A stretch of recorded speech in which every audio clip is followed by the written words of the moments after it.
Hey dears, it's me, I'm back, I'm alive, and recently we've had a whole bunch of announcements come out at Anime Expo for manga licenses, so I want to just go over and wrap up what manga I'm excited for this upcoming year. Okay, so for the first one on our list, I've been waiting for months and months, and time again, I kept requesting on 7C's licensing survey for them to pick up Do Not Say Mystery by Yumi Tamura, and finally they did, and also they finally recognized their workers union, so bless them, they are a bestie comrade, and I love them for that. And the story itself centers around a brilliant college student who is accused of murdering his classmate.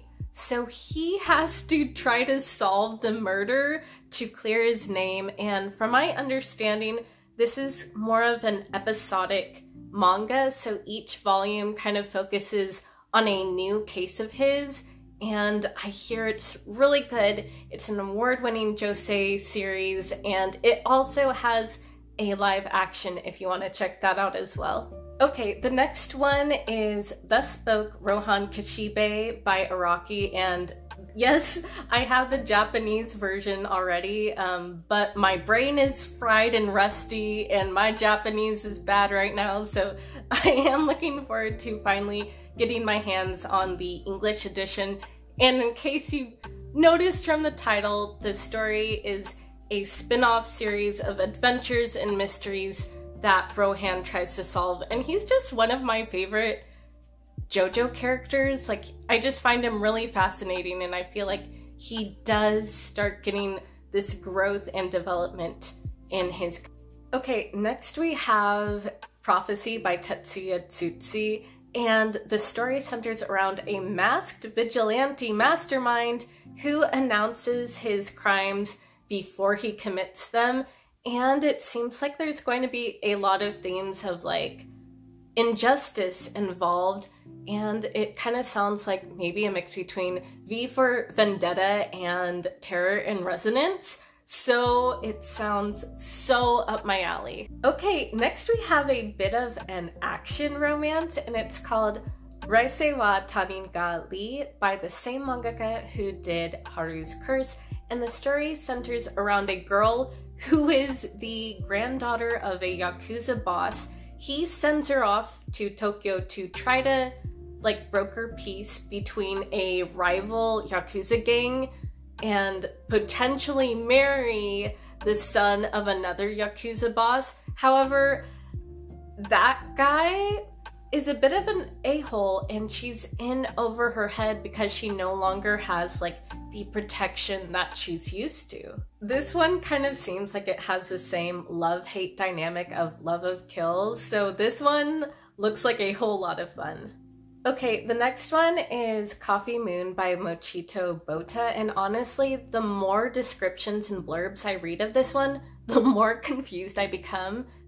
From what I gather, it's about a girl who lives in a world where it perpetually rains, and it somehow involves time travel. It sounds super weird and trippy sci-fi like, so I'm down for this one. Okay, next we have a short story collection by Junji Ito called The Liminal Zone, and sometimes his stories can be hit or miss, but there are two in this collection I am super excited for, and one is about this girl who encounters like this professional mourner who's paid to cry at funerals. However, once she meets this woman, she herself is like overcome by uncontrollable sadness and can't stop crying.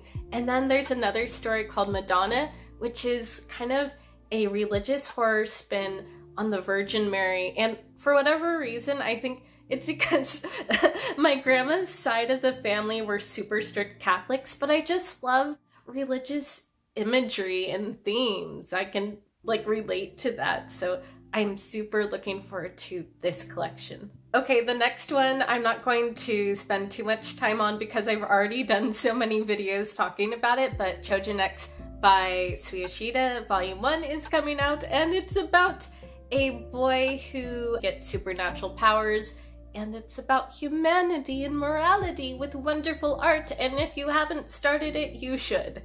Okay, the next one might not be for everyone because it is a age gap romance, and I am talking about Tsubaki-chou, Lonely Planet by Mika Yamamori, and this one follows a high schooler who's evicted from her home, so she takes up a job as a live-in housekeeper for a moody novelist, and slowly they start developing feelings for each other.